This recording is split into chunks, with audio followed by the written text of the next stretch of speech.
Hey Adventures, so today is a book review for Breach of Peace by Daniel B. Greene. Daniel Greene is a booktuber and now a published author. He self-published Breach of Peace, which is book one in the Lawful Time series, which is a series or trilogy of novellas that he is writing basically for practice so that he knows how to write a published novel. Breach of Peace, the genre is high fantasy and mystery. It's following three detectives, or inspectors as they're called in the book. It's definitely more adult than young adult. I definitely would not classify it as young adult. So I do watch Daniel Greene's YouTube channel. I think he's a great booktuber, and I think he has a lot of great insights into the genre, or into the literary world, the speculative fiction world, I guess you could say. And I do really enjoy what he has to say about a lot of things. That being said, I will not let my opinion of him as a booktuber influence my review of this book. So, as always, I will be following the 5 elements outline that we have and that we use for most of our videos, although Kate might be changing it up. She hasn't decided yet. But, of course, the first one on that list is characters. So, there's more than just the 3 characters, but it really follows these 3 characters and mostly just follows the one character. And I'm not going to say her name right, so I'm not even going to try. Her name is Khlid, which is, I can't pronounce it right, so I'm just going to say Clyd. It follows Clyd, Samuel, and Chapman. Clyd and Samuel are husband and wife, and I will talk more about that in a little bit. But Clyd is a smart and decisive and strong character, and a pretty good character to follow. Pretty interesting character. You understand her motivations pretty well. Samuel doesn't get as much of a focus as the other 2, but he's clearly also very smart. He just also has a temper that, when he's around Chapman, can get in the way. I thought he was a very likable character. And then Chapman. To me, Chapman was both the most interesting character and the least well written at times. There were a couple of times where it felt more like Daniel Greene than Inspector Chapman. That may not make sense. So basically, I didn't feel like it was some of the things he said or some of the reactions that he had or things that he did or whatever felt more like Daniel Greene personality than Inspector Chapman personality. Like I said, that probably doesn't make sense, so you're just going to have to either believe me or ignore it. For the most part, these characters were well developed, and you could usually tell from their personality which character was which without needing to constantly be reminded of who is who, so with dialogue tags or whatever it might be, saying the character's name, whatever. So for the most part, you could tell who they were. For the plot of this book, it's a novella. It's easier for me to read the synopsis that he has written rather than try and come up with my own. So, when an imperial family is found butchered, officers of God are called to investigate. Evidence points to a rebel group trying to stab fear into the very heart of the empire. Inspector Clyd begins a harrowing hunt for those responsible, but when a larger conspiracy comes to light, she struggles to trust even the officers around her. I thought the plot was very well done. It was very fast-paced, but not in a bad way, just constantly moving. And it kept me intrigued the entire time, making me want to read more. I never felt like, okay, I'm just tired of reading this book. It was always, I have to put this down because I've got other stuff that I've got to do, or I have to go to bed, or whatever it might be. As for themes, to me, the themes were not the most notable.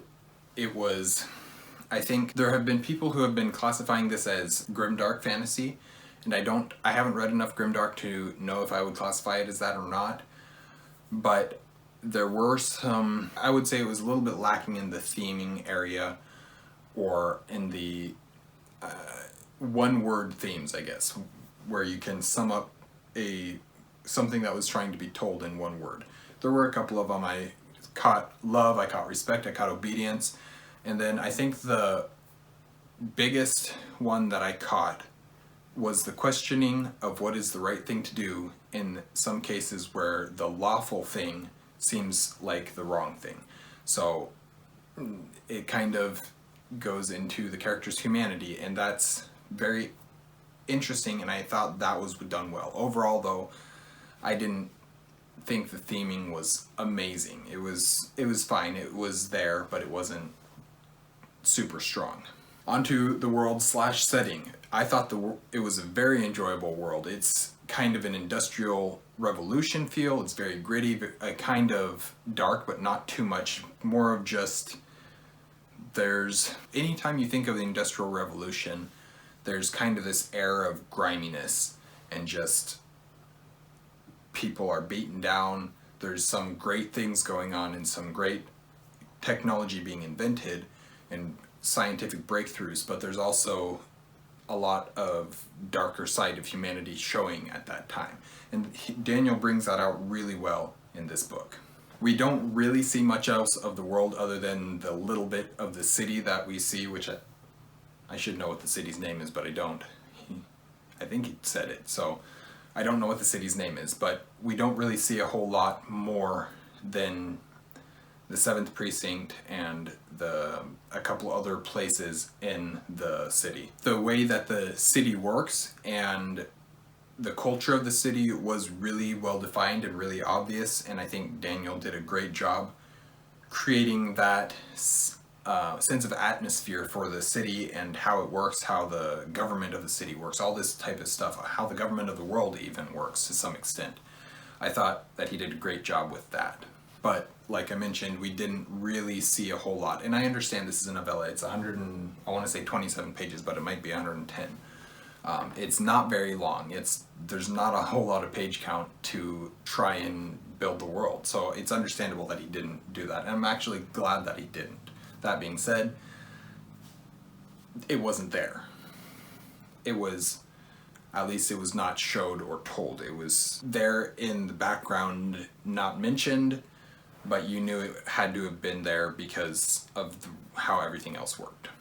As for the uniqueness factor or magic system, because this is a fantasy story, we didn't really see much of the magic system. Yes, it's a fantasy world. It has a magic system, but this book specifically, again, heavily in part because it is a novella, the magic system was not explored. The way that it works, the different aspects of the magic system really wasn't explored. Basically, we got to see a little bit of it, and that's it. There was not a whole lot that we got to see, and it's okay, it's fine.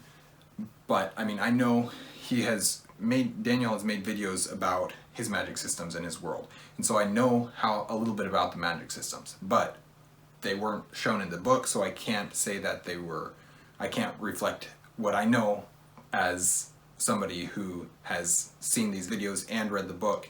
I can't incorporate that other knowledge. I have to just go off this book for this review. But again, this book is focused on the inspectors rather than the magic wielders, so it's kind of forgivable, and I'm not going to say that he was wrong to do it the way he did it, but I would have liked to see a little bit more. General thoughts. Overall, I really enjoyed this book. There was a lot of great things about it, and there was quite a few things that I didn't love.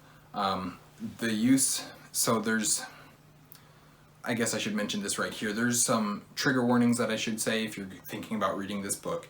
There's some strong language, and there's some strong violence and gore. The violence and gore doesn't bother me. The language, I thought, was oftentimes unnecessary. Even there's times when it felt fine, but I'm of the opinion that you don't need language, or you can create your own for the fantasy world. So I don't think that it was necessary to this book, and I don't think it added anything to the book. There were also a couple lines here and there that didn't really fit. They felt out of place, enough so that they actually took me out of the story completely, and I was like, wait, what is going on? Why did that just be written? And so there was a little bit of that, and it didn't really work. There was a couple lines, but for the most part, that was fine. These couple little things that I mentioned did bring my overall enjoyment of the book down a little bit, but the thing that really brought my enjoyment of the story up was the relationship between Clyd and Samuel. And Daniel has mentioned this a bunch of times in non-spoiler things, so I feel like I'm okay with saying this. It's a healthy relationship. It's a marriage. Samuel and Clyd are married, and they're in a very healthy marriage, very loving relationship, and it was just an extremely refreshing to see, because it's not something we see nearly enough in stories of any kind, to be honest. There's absolutely healthy relationships, whether it's friendships or marriages or whatever it might be. There are some in fantasy and in fiction, but it's not as common as I think it could be or it should be. So seeing that in this book really boosted my enjoyment of this book as a whole. As for the writing style, it was okay. It was pretty good. It was not terribly profound or flowery, but it was also not simple or bland. It was just, you could tell he put some thought into what he was trying to say, but he wasn't trying to be the most gorgeous writer in terms of the words on the page. It was just, you could tell that it was Daniel Greene writing this book. Like I mentioned, there were times when immersion was broken due to unnatural lines, but for the most part it was pretty solid. Not perfect, but decent, especially for a debut author. If I were to give this a rating, I would probably rate it somewhere between 3.25 and 3.5 stars. There's a lot of great things about it, but there's also some things that really took my enjoyment of the story as a whole down. So that's my review for Breach of Peace by Daniel Greene. I hope you enjoyed this video. I would like, if any of you have read this book, and I know it's pretty popular on BookTube right now because Daniel's a pretty popular booktuber, but if you have read it, I'd like to hear your thoughts of it. Try and keep it spoiler free, or at least add some spaces below your comment so that people don't immediately get spoiled if they look at the comments. I thought it was really well done. I thought there was a lot of things that were really well done. It wasn't perfect by any means, but Daniel's a human and this is his first, Daniel's a goblin and this is his first published work, so it's understandable. I hope you enjoyed this video. Please like and comment and subscribe if you haven't already. We post videos every Monday and Thursday, and we have an Instagram account that we try and keep updated. We're not great at it, but we do. So you can follow us on there if you want to. Thanks for watching. Stay warm.